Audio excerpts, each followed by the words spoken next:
Good evening friend, welcome to my channel. তো মামুনির চ্যানেলে সকল বন্ধুদেরকে স্বাগত জানাই। আজ একটা হাঁসের মতো কিউট দেখতে ভাপা পিঠে রেসিপি নিয়ে চলে এলাম আপনাদের জন্য।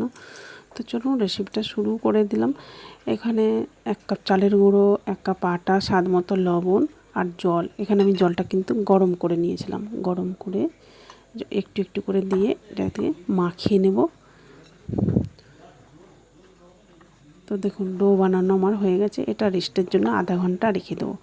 তো যে যেখান থেকে বসে আমার ভিডিওটা দেখছেন একটা লাইক দিয়ে প্রথম থেকে শেষ পর্যন্ত দেখার অনুরোধ রইল। তা নাহলে বুঝতেই পারবেন না এভাবে হাঁসের মতো দেখতে এত সুন্দর কিউট পিঠাটা কিভাবে বানালাম। আধা ঘন্টা পরে দেখুন আগের থেকে কতটা স্মুথ হয়ে গেছে। এরপর সেখান থেকেই রুটির মতো লেচি কেটে নিলাম আর বেলেও নেব। সামান্য আটা বা ময়দা ছড়িয়ে আমি বেলে নেব।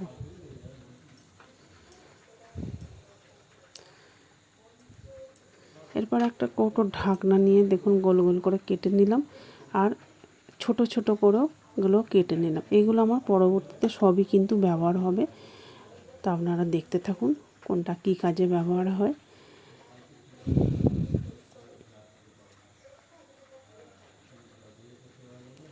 এরপর দেখুন এখানে নারকেলের পুর কিছুটা দিয়ে দিলাম।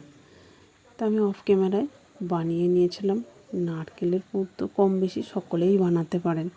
এরপর অপর দিক থেকে নিয়ে এসে মুড়ে দিলাম হাতের সাহায্যে চেপে চেপে। এই যে দেখুন একটা ডিজাইনের মতো বানিয়ে নিচ্ছি। এতে মুড়াও হয়ে যাবে আর এক সুন্দর একটা ডিজাইন দেখতেও লাগবে। দেখুন মুড়া হয়ে গেল।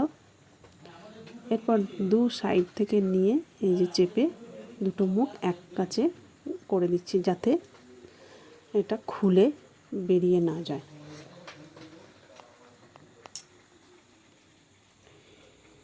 একটা কাঠির সাহায্যে দেখুন এই যে সাইডে যেখানটা মুড়েছিলাম সেটায় ডিজাইন করে দিলাম।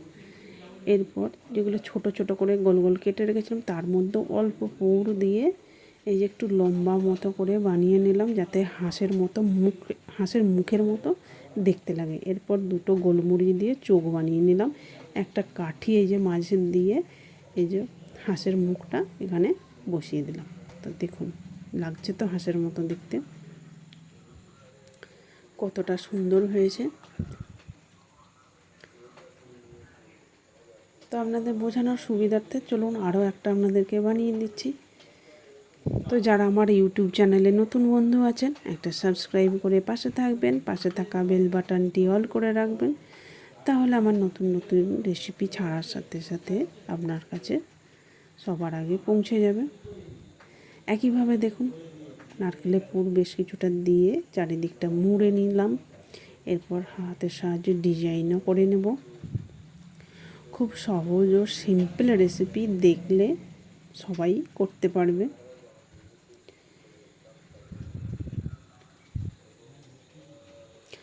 তো আমি এটাকে হেলদিভাবে বানিয়েছি তাই সিদ্ধ করে নেব। তো চাইলে আপনারা ডুবো তেলে ভেজেও খেতে পারেন, এটাতেও দারুণ সুন্দর লাগবে খেতে। আগেই বলেছি আমার বর কিন্তু হেলদি খাবার পছন্দ করে, তাই আমি সিদ্ধ করে বানালাম। আপনারা চাইলে তেলে ভেজেও খেতে পারেন। একইভাবে দেখুন নারকেলের পুর দিয়ে ডিজাইন করে নিলাম, মুখটাও বানিয়ে নিলাম, গোলমরিচ দিয়ে চোখ করে নিলাম।